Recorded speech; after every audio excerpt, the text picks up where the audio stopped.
Hi, friends. Let's review The Lion, the Witch, and the Wardrobe. For those of you that need a recap of what happened, this is a thin review. Listen until the end for a few points you can make in class. Your teacher will be so impressed, and we can even brainstorm some paper ideas. In Chapter 1, we meet Peter, Susan, Edmund, and Lucy. They are staying at a professor's house in the country because of the war and the air raids in London. Edmund already proves himself to be trouble among the siblings. When Susan says that she likes the professor and seems to be an old man, Edmund argues with her. The next day, they decide to explore the professor's big old house, and Lucy finds a wardrobe. When she walks in to hide, she discovers that the wardrobe is not enclosed, but is open in the back to a wooded and snowy land, a sort of magic portal. In this wooded land, a strange creature approaches her. He's part man and part fawn. He seems startled to meet Lucy. Chapter 2. The strange creature, part man, part fawn, introduces himself to Lucy. His name is Mr. Tumnus. He calls Lucy a daughter of Eve, meaning that she is a human. He convinces Lucy to come to his home, which is just nearby. He feeds her many snacks and tells her many stories, and then plays his flute for her in an attempt to make her drowsy. Lucy begins to grow tired, and is suddenly aware that she has been visiting Mr. Tumnus for far too long. It has been several hours. Lucy insists that she must return home. Mr. Tumnus becomes upset and reveals that he intended to kidnap her because he promised to do so for the White Witch. The White Witch is a wicked woman that has put a spell on this land called Narnia, so that there is never spring, but only winter, and never Christmas. Feeling guilty, Mr. Tumnus agrees to let her go and walks her back to the lamppost, which is a point of reference to help her find her way back to the wardrobe. In Chapter 3, Lucy comes out of the wardrobe and at once shouts for her siblings, Edmund, Peter, and Susan. She tells them all about her trip through the wardrobe and to the land of Narnia. They don't believe her. Affectionately, Susan and Peter dismiss her. She's just a young child telling imaginative stories. But Edmund is cruel. All week he teases her and gives her a hard time about Narnia. On another rainy day, they all again decide to play hide and seek. Lucy and Edmund both decide to hide in the wardrobe. Edmund quickly discovers Narnia, pushing through the wardrobe into the wooded land. He reflects on how he teased Lucy terribly, and now he realizes that she was telling the truth all along. Suddenly, a sled approaches him, drawn by a deer, ridden by a little dwarf, dressed in furs. Sitting upon the sled is a great tall woman, dressed in a white cloak, with white hair, white skin, and red lips. She has a dwarf stop the sled and addresses Edmund. She's curious about Edmund and wants to know what he is. He's confused by her question and doesn't know how to answer her. She calls him a son of Adam, in other words, a human.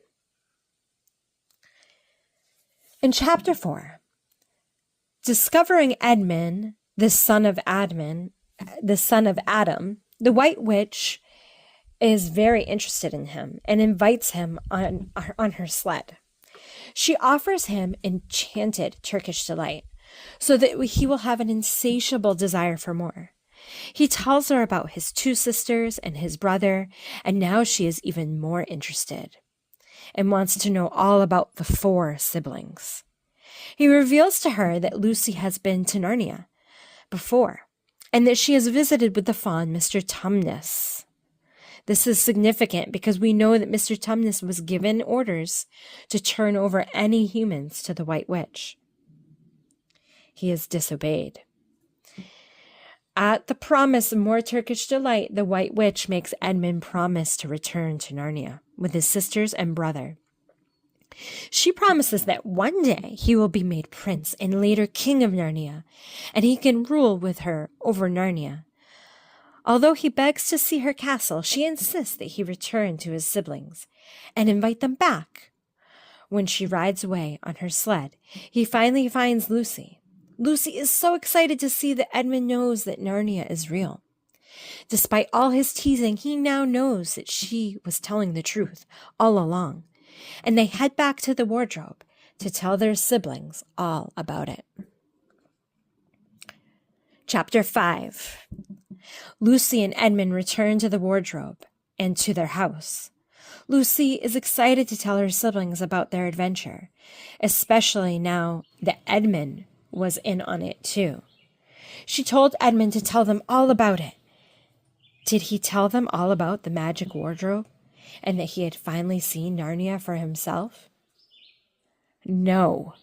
He said that they were playing pretend, that Narnia wasn't real, but they were simply playing a game. Lucy ran off crying, and Peter was furious with Edmund, that he was continuing to tease Lucy about Narnia. After that, they no longer spoke about Narnia. They went to the professor because they were concerned about Lucy. She was telling the story and lying to them. The professor's response surprised them. "How do you know she's lying?" the professor asked. "Do you know her to be a liar?" Their other idea was that she was simply going mad, but in all other respects, she was of sound mind. And she typically wasn't a liar either. The professor's conclusion, she must be telling the truth. After that, they stopped discussing Narnia and playing with the wardrobe. But one day, Mrs. Macready, the housekeeper, was bringing a tour of sightseers through the house. As they moved through the house, trying to avoid the sightseers, they ended up in the wardrobe. Chapter 6. Chapter 6 begins with all of the children in the wardrobe. They quickly realize that it's cold in the wardrobe, and instead of brushing against coats, they were now brushing against trees. Quickly, they realize Lucy's story of Narnia is true as they step into the wooded land. Edmund makes the mistake of pointing out the lamppost to the other children. They all look at each other and realize that he had been there before with Lucy, and then later called her a liar. This was a cruel thing to do, and Peter was furious. They all decide that they will proceed and visit Lucy's friend, Mr. Tumnus. When they arrive, they find his front door off its hinges, and the house has been trashed.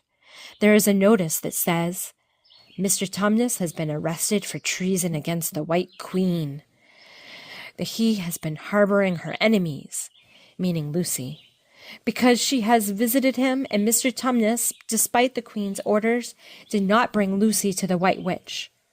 The children feel terrible for Mr. Tumnus. He had helped Lucy. He had refused to kidnap her, despite his commitment to the White Witch. This had put him in great danger. They felt they had a responsibility to help him. So they set out to find Mr. Tumnus. They asked the help of a red robin, asking him to show them the way. The robin continues to fly from branch to branch, always turning back to see if they are following him. Edmund suggests to Peter that they don't know who is good and who is evil in this land of Narnia. Perhaps the White Witch is good, and Mr. Tumnus is evil. Further, they are being led away from the lamppost by the red robin, and none of them know how to get back to the lamppost. Chapter 7. As Edmund and Peter discuss whether or not to trust this bird that they are following, the bird flies away. They are essentially stranded. They have no idea where they are. However, almost immediately they notice that someone is nearby. They hear rustling in the woods from behind a tree. A beaver peeks out, and he signals to the children to quiet down and invites them deeper into the woods to talk with him.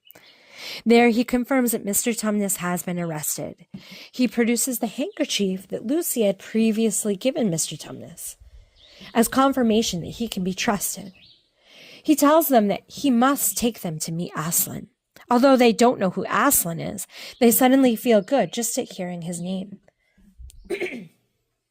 When Peter heard the name Aslan, Peter felt suddenly brave and adventurous. Susan felt as though some delicious smell or strain of music had drifted by her, and Lucy feels as though she has just woken up on Christmas morning. Only Edmund feels bad at hearing the name Aslan. Edmund felt a sensation of mysterious horror. They followed the beaver back to his dam, where he and his wife prepared dinner with the children. They enjoy trout, potatoes, and have marmalade bread, and tea for dessert. Chapter 8. The children tell Mr. Beaver that they would like to rescue Mr. Tumnus. They feel responsible for him and appreciate all of his kindness to their sister Lucy. And that is why he was arrested. Mr. Beaver explains that there is no hope in going to rescue Mr. Tumnus for themselves, and anyone that upsets the White Witch is turned to stone. Their only hope is Aslan, and rumor has it that he has returned to Narnia. Aslan is their king and the son of the woods, and the son of the great emperor by the sea. There is a prophecy that 2 sons of Adam and 2 daughters of Eve will sit on the throne of Cair Paravel, and certainly the witch will want Edmund, Peter, Susan, and Lucy dead, because they include 2 sons of Adam and 2 daughters of Eve. Are they the ones that the prophecy speaks of? Suddenly, everyone notices that Edmund is gone, and Mr. Beaver explains that surely Edmund has betrayed them by going to the White Witch and telling her everything he heard, that all the children are here in Narnia, and that they have plans to meet with Aslan the following day. Mr. Beaver believes that soon the White Witch will be upon them at his dam, and that they must flee to escape her. Chapter 9. Edmund hurried towards the White Witch. He was miserable as it began to snow. The journey was long, and he stumbled on rocks and became wet from the snow, and so cold. He finally came to the witch's castle. He circled around and around the castle to find the entrance, and when he finally did, there was a huge arch to a courtyard. There he saw a big lion ready to pounce. He stood frozen with fear. He stood there for a while and realized the lion was not moving. It was frozen. It was just a statue. There were many statues of wolves, bears, a dragon, winged horses, centaurs, all across the courtyard. He mocked the lion and assumed that the lion must be this Aslan that the children were going to meet tomorrow. He took a pencil out of his pocket and drew a mustache and glasses to mock the lion. He proceeded up some stairs looking for the White Witch, when he found a great wolf laying in front of a door. The wolf addressed him and asked what Edmund wanted. Edmund explained that he was there to see the White Witch, and he was on her errand to bring his siblings to her. When he finally spoke to the White Witch, she was cross when she realized he hadn't brought his siblings. He explained that they were nearby and were at Mr. and Mrs. Beaver's dam. He told her all about their plans to see Aslan the following day. She called for her dwarf to prepare her sled. Chapter 10. The children, Mr. Beaver and Mrs. Beaver, all prepared for their journey. They began to pack, Mrs. Beaver packing more than anyone, food, a knife, a sewing machine. She was trying to think of everything that they might need. They were all carrying it through the snow, trying to escape seeing the White Witch. As they were traveling, Lucy grew so tired. Finally, Mr. Beaver led them to a hiding place for beavers in difficult times. They climbed into this hole and they went to sleep for the night. Before they knew it, it was morning again, and they heard the ringing of bells. They were so afraid and just knew it must be the White Witch. Mr. Beaver went out to investigate and soon yelled for them to come out and see. It wasn't the White Witch. It was Father Christmas. And indeed, this was a good sign. Because under the witch's spell, it was permanently winter with no Christmas. But here Father Christmas was, delivering presents on Christmas Day. They knew that the witch's spell must be breaking. This is probably because Aslan was nearby. So Father Christmas hands out his presents. He gives Mrs. Beaver a new sewing machine. He tells Mr. Beaver that he's going to stop by his dam and mend it.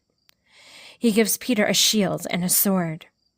He gives Susan a bow and a quiver full of arrows, and a little ivory horn.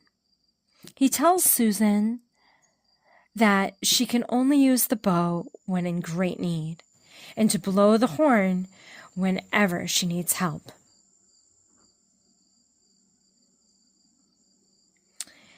He gives Lucy a little bottle with a cordial inside that she is to give whenever a friend is hurt.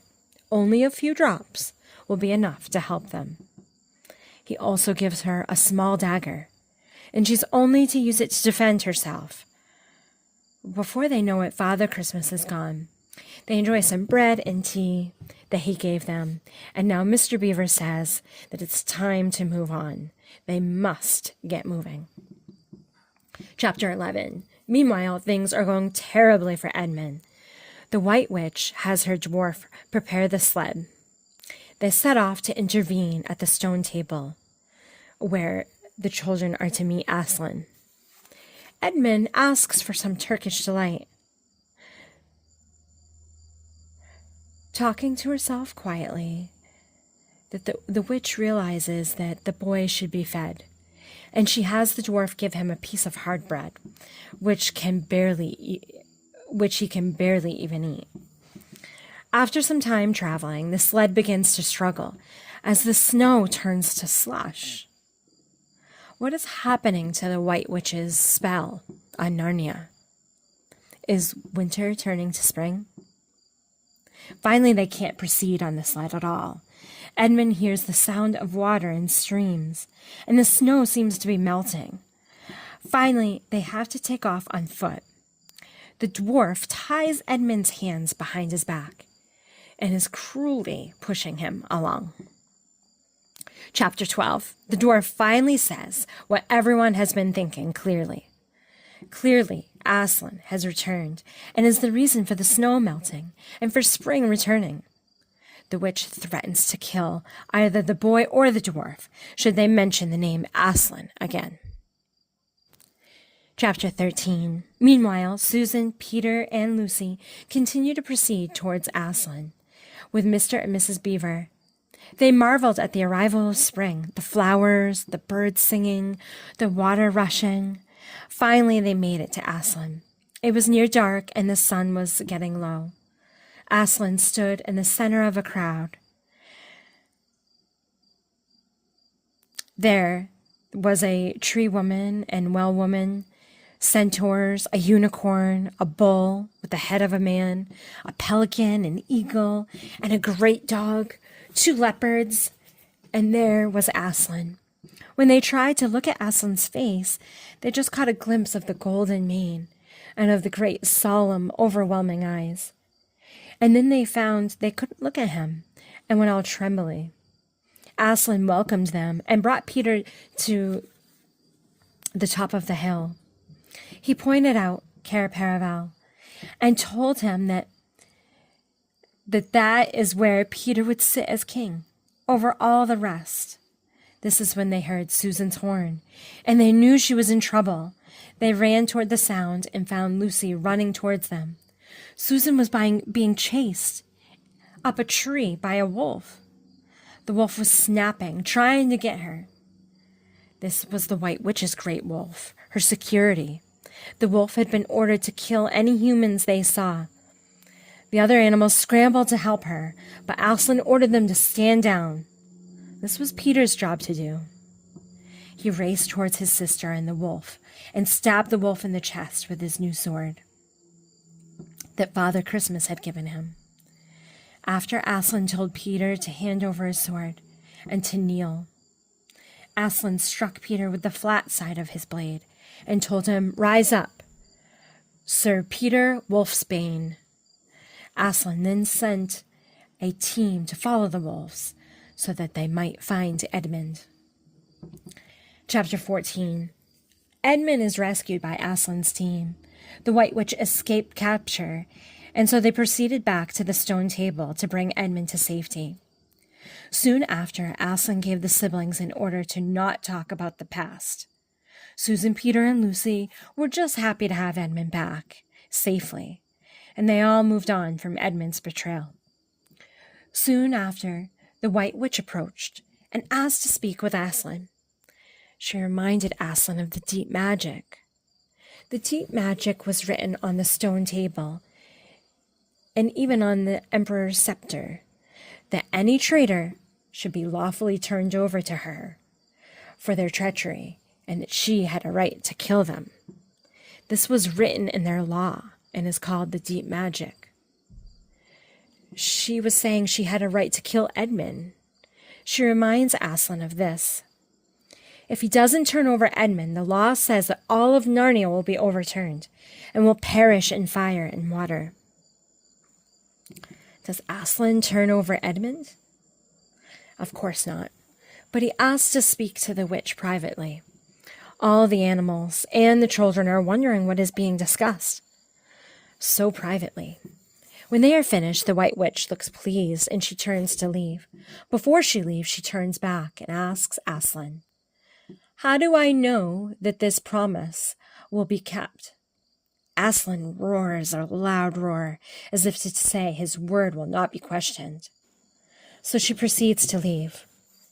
Some unknown arrangement has been made. Chapter 14.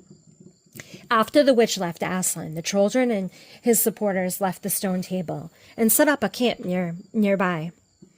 Aslan gave instructions to Peter for battling the White Witch the following day, but it was clear that by his instructions that Aslan didn't believe he would be there fighting by Peter's side. That night, Lucy and Susan couldn't sleep. They tossed and turned. Finally, they decided to get up and find Aslan.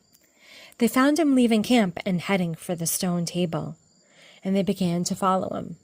He seemed sad, and he said he was lonely, and he asked them to touch his mane and walk with him on the condition that when he said that they must stop, that they stop and not proceed with him. Finally, that time came, and he told them that they could come no further. They were so upset, but they didn't understand why. Aslan proceeded towards the stone table. There, the White Witch and her supporters were there. They captured Aslan and tied him up. They shaved off his mane. They mocked him and made fun of him, and saying that he looked like a mere house cat. Joking and jeering. With difficulty, they put him up on the stone table. Understand, Aslan could have wiped them out all at once with one swipe of his paw, but he gave himself up willingly over to the White Witch and her supporters. Finally, after much teasing, the White Witch sharpened her knife. Susan and Lucy, watching nearby, hid their faces when the White Witch killed Aslan. Chapter 15. Quickly after the White Witch had killed Aslan, she and her supporters fled the stone table. All the wicked creatures ran right past Susan and Lucy, who were hiding nearby. Once all the evil supporters were gone, the girls rushed to Aslan and cried over his dead body. Disturbed by the muzzle the White Witch's supporters had placed on Aslan, the girls struggled, persisted, and removed the muzzle from him. They wanted to untie the ropes that bound him, but they found that they could not. Sitting there with his body, they soon noticed hundreds of mice approaching. At first, they wanted to chase these mice away, but they soon realized the mice were nibbling at the ropes, and he was finally released from these ropes that bound him. They laid there for hours and hours in their grief, As morning approached, they noticed how cold they were, and they began to pace back and forth. Daylight was approaching, and they were heading back to the stone table when they heard a huge crack. Startled, they turned around and realized that Aslan was gone, and the stone table was broken in pieces. Behind them, they heard Aslan speak. They turned around, and there he was, beautiful and glowing. His mane had grown back.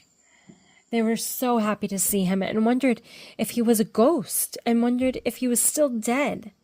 He licked one of the girls, and they realized he was not dead at all. He felt great. He ran and leaped and played with the girls and rolled in the grass, but then finally said there was work to be done.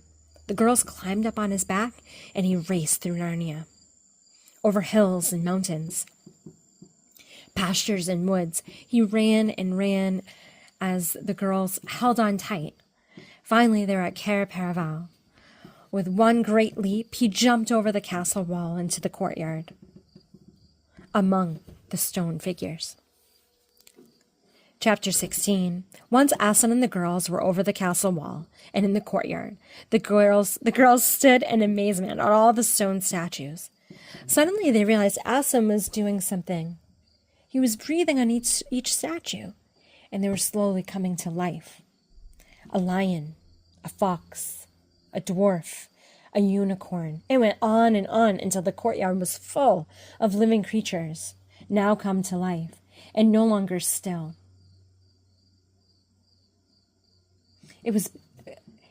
He brought so many creatures to life, back to life, that the courtyard was busy and crowded. They moved on into the castle, opening all the windows, walking through all the hallways, and bringing everyone back to life, even Mr. Tumnus. Once Aslan had breathed life to all the stone creatures, he asked a giant who had also been brought back to life to break open the front gate. They were actually locked inside the castle. The giant broke open the front gate. Now they had to organize. They were going to find the battle somewhere.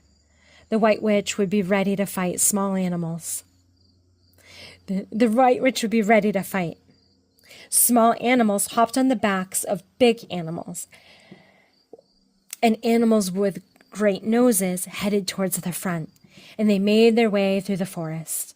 Finally, they heard the clanging of metal on metal. The battle had already begun. Peter and Aslan's army were already fighting the White Witch, and they were losing their numbers. Their numbers were small when Peter and Aslan's army saw all the creatures that Aslan had brought. They cheered and once again began to fight the White Witch's army. She was shocked to see Aslan as he lunged for her. Chapter 17. The battle against the White Witch and her army was over in a few minutes after Aslan had arrived. Peter told Aslan at once that Edmund should be given credit. Peter explained to Aslan that Edmund was a great help. While others tried to defeat the White Witch directly, Edmund thought to go right for her wand, striking it and smashing it so that she could no longer turn their army to stone. Aslan went to Edmund, who was gravely wounded and dying. He called Lucy over, who had the cordial from Father Christmas. She gave him a few drops and then moved on to the other wounded fighters across the battlefield. Lucy fed the wounded her cordial, and Aslan restored those who had been turned to stone. Aslan crowned the 4 children kings and queens. Amid deafening shouts, there was a big celebration with dancing and a great feast. Aslan quietly slipped away. When the children noticed that he had left, they said nothing about it. Earlier, Mr. Beaver had explained to them that Aslan would come and go. He is not a tame lion, and he has other countries to attend to. He will often drop in, and you mustn't press him. He is wild. They reigned successfully as queens and kings, driving out the rest of the White Witch's army. But all of the foul brood were stamped out. They made good laws, kept peace, saved good trees, liberated dwarfs, and generally stopped busybodies, and encouraged ordinary people who wanted to live and let live. And they drove back the fierce giants of the north, and they entered into alliance with countries beyond the sea. And they paid them visits of state, and received visits of state. And Peter and Edmund, Susan and Lucy, they grew and changed as the years passed over them. Peter was tall and deep-chested, and was called King Peter the Magnificent. Susan grew into a tall and gracious woman, and she was called Susan the Gentle. Edmund was graver and quieter, and was called King Edmund the Just. And Lucy was gay and golden-haired, and was called Queen Lucy the Valiant. One day a white stag appeared. He would give you wishes if you caught him. So the 2 kings and 2 queens, with their principal members of court, rode a-hunting with horns and hounds in the western woods to follow the white stag. And it led them all to this strange metal post with a light on top, which we know was the lamppost from the beginning of the story. It gave them a strange feeling. Susan thought that they should not proceed beyond the lamppost, but the others thought it was a possible adventure, and they must proceed. So they hopped off their horses and proceeded alone, just the 4 of them. Suddenly they recalled that it is indeed called a lamppost, and when they went 20 more feet, they noticed that they were making their way not through branches, but through coats. And they were no longer great kings and queens in their hunting array, but they were just Peter, Susan, Edmund, and Lucy, in their old clothes. In fact, as they made their way through the wardrobe, it was the same day and same hour. And as they exited the wardrobe into the house, Mrs. Macready and the visitors were still making their way through the house. And that would have been the very end of it, but they thought they should explain to the professor why there were 4 coats missing from the wardrobe. When the children told him the whole story, he did not shake his head in disbelief or call them liars, but told them that they shouldn't try going back to Narnia by that route. He said, yes, of course, you will get back to Narnia again someday, but they shouldn't try to get there at all. It will happen when they least suspect it. That was the end of the adventures in the wardrobe. But if the professor was right, it was only the beginning of their adventures in Narnia. And that is the end of The Lion, the Witch, and the Wardrobe. Now, some discussion you might have in class. The Lion, the Witch, and the Wardrobe is an allegory. An allegory is a story that can be interpreted to have hidden meanings. So what is the hidden meaning in The Lion, the Witch, and the Wardrobe? This could be seen as the story of Jesus. The White Witch embodies evil, and the children's journey parallels themes of sacrifice, redemption, and the triumph of good over evil. Aslan's sacrificial death and subsequent resurrection are a direct parallel to the crucifixion and resurrection of Jesus. Like Jesus, who died for the sins of mankind, Aslan didn't deserve the punishment that Edmund rightfully deserved, but Aslan gave himself up to save Edmund. Edmund represents Judas. Like Judas, who betrayed Jesus, Edmund betrayed his family. The Lion, the Witch, and the Wardrobe explores themes of good versus evil, the consequences of sin, and the power of sacrifice and redemption. Now, for some paper ideas. If you're using the lost tools of writing, your issue could be whether the children should have hidden in the wardrobe, whether Aslan should have sacrificed himself for Edmund, whether the Lion, the Witch, and the Wardrobe is a Christian allegory about Jesus, or whether Peter, Susan, and Lucy should forgive Edmund. If you're not using the lost tools of writing, you could write a paper about how the changes Edmund undergoes throughout the story, the Christian symbols that are depicted in the novel. What moral values can we learn from reading the novel? And why is it necessary to create another world like Narnia? All right, that is all for The Lion, the Witch, and the Wardrobe. Good luck.